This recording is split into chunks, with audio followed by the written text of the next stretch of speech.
Hi again. Okay.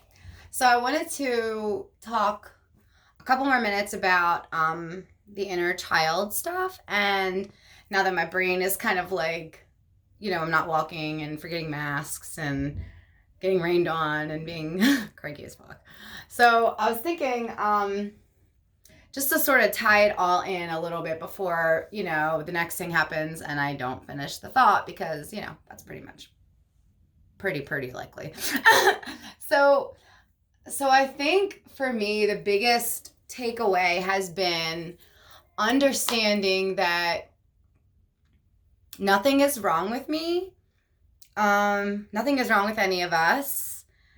The way that I had been showing up in the world was just a collection of pieces of information that I put together and then I processed and then I kind of was responding back. So basically, I had manifested ways to like get along in the world without making too much commotion around me, without bringing too much attention to myself. And kind of just like sort of that mindset. I think one of my so before I got to this part, one of my biggest findings was I work a lot with words. I am completely like, oh god, it's such a fucking mind fuck. I don't really have better words for the words. While I feel like they can be so important, I feel like they're just a mess, Half of the words that I have used in ways that don't serve me, I guess.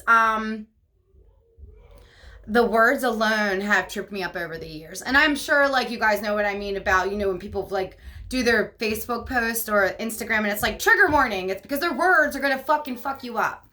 And to me, because I'm super sound sensitive, like I could hear a word that reminds me of another word and that would send me like in the spiral. So I was learning about using words and affirmations in my like different processes. One of the uncoverings of all this was the phrase, "Who do you think you are?" Basically just saying like you don't deserve to make so much noise. You should be thankful for what you have and basically shut up. I mean that was pretty much the sounding board from my childhood rearing or discipline. It was like, please just be quiet. It's basically whatever's going on with you is okay. Just be quiet, And it wasn't okay, but I was supposed to be quiet. So I had to not suffer and not make noise. And because my mind hears and does things so literally, like as a kid, maybe that's something adults usually kind of grow out of, but I've stuck with that my whole life. Like if you be like, oh my God, it's raining buckets, my brain is first going to see buckets. Like, yeah, I do know what you mean after that. But there are times when you'll say a phrase, or not you, but a phrase will be said, and it will just like, my brain is done. I'm gone. I'm like lost. Well, that's not a really powerful way to go about life. It's really kind of rippling to constantly be set off when someone just says words. Because for the most part, everybody's doing their own thing and nobody's really thinking about trying to hurt my feelings because they said bucket, Yeah, some people are fucked up for their words and they know who they are. You fucking fuckies. But for the most part, I don't really think people try to hurt other people. And I don't think half of the triggering we do to each other is intentional. While I do feel like sometimes our sick, twisted brains enjoy it because of other fucked up fuckery, I don't really think that the driving force, I don't know. I'm not going to say that. I don't know. Fuck you guys. Maybe y'all are mean. It's not true. Don't listen to me. I don't feel like people want to be hurtful. I know people don't want to be hurt. I do feel like I want to feel like, for the most part, we are all doing the best that we can do. And that's a new thing that I am practicing. And for me to believe that, I had to take away blame. I've been practicing not wrong and right. I can choose or not choose, but it doesn't make my choice right, and it doesn't make their choice wrong. It just isn't a match, you know? Like, I just don't like, oh God, you know, like, I'm trying to think, okay, give me something I don't like. I don't like roast beef sandwiches, and I'm just not going to go eat a roast beef sandwich. But fucking roast beef is great to somebody. And I'd actually even kind of enjoy smelling it. God, here we go. Here we are. Here I am. Okay, but it's true. I do not hate smelling it. But anyway, I really don't like ribs. I really don't like ribs. They're gross. But I guess I don't hate smelling them either. I can't not like anything. I can't love everything. That's not true. I can. I don't know what I'm trying to say. I'm trying to say that it feels like my brain is coming back into my space, where balance is my reach. Peace is my mission, you know? And understanding is where I'm at for myself. I just want to understand how I got here. Not because it's wrong, but just because I want to know how I can experience things a little differently, because I think that's been the point. You know, I don't think anyone deserves to be hurt. I know that people have suffered greatly, way more than I have. I know that I don't deserve less love because I wasn't more abused. I don't deserve less love because I was abused. And abuse is a really big space, and I'm going to leave it out there because the range of abuse from passive aggressive to completely aggressive has varied greatly, because, you know, I'm just one of those. I like it all, so I let myself have it all.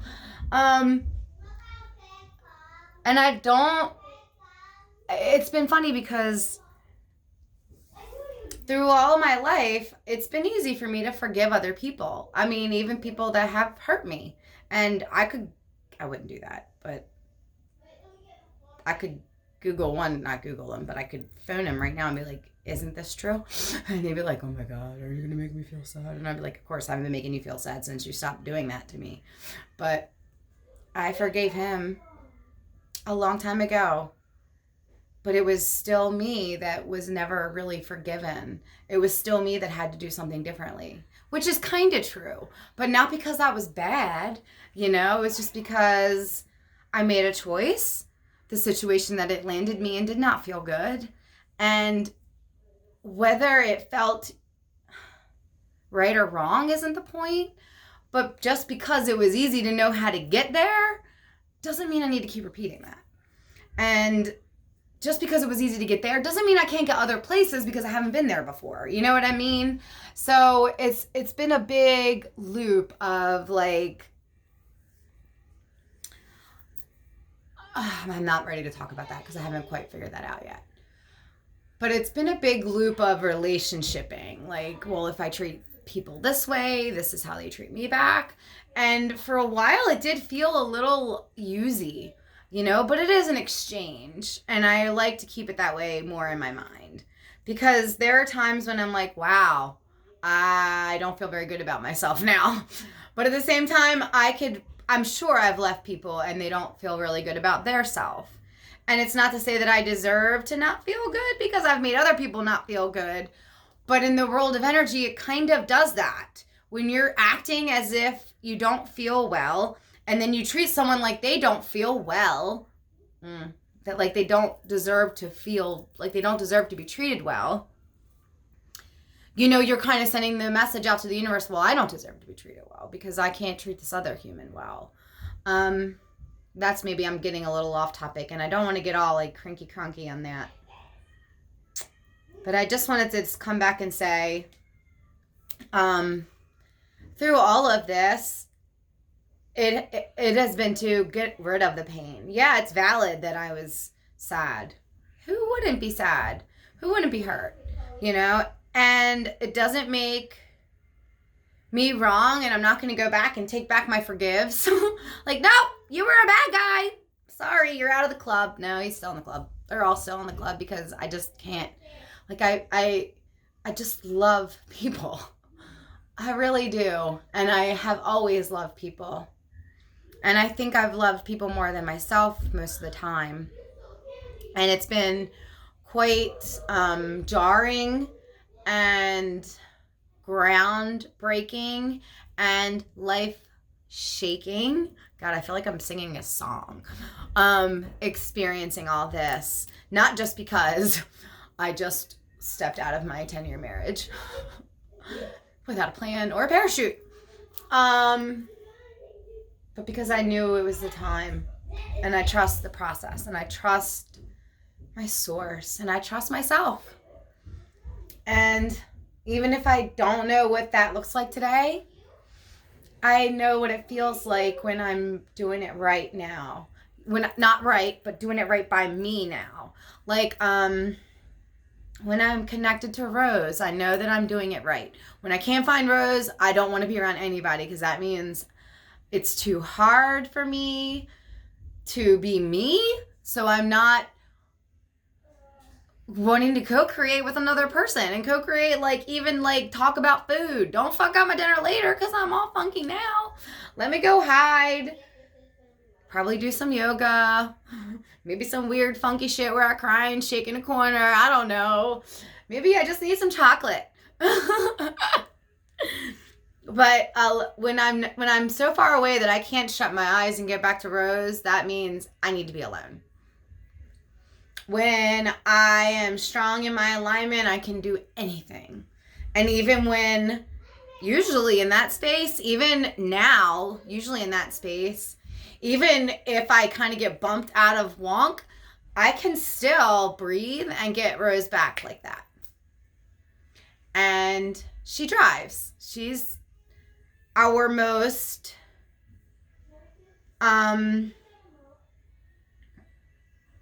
collectively responsible and loving part of us. She's like the grown-up that I wish she'd have shown up. I mean, she was there, I guess just a child. I don't know. That's confusing. That's really hurting my brain right now. I don't know what that means.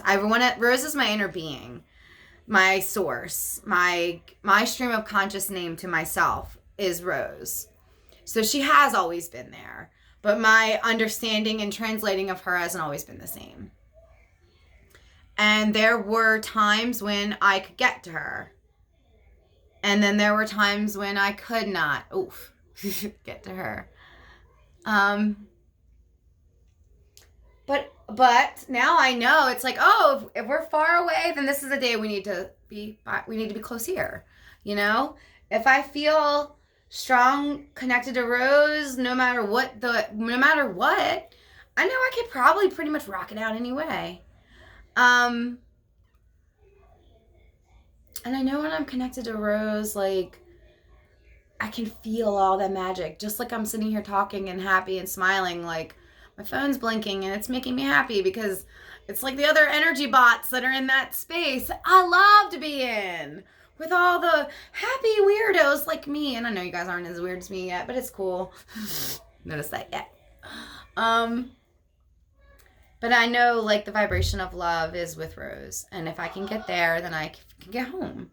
And if I can get home and I get back to the space where it's easy and people and places and things and animals and oh my, all of it is where it's good. That's my flow. When it's easy and lovey and gushy and mushy and funny and silly, I'm going to go because I want to keep this under 15 minutes. And I want to go say something back. Bye.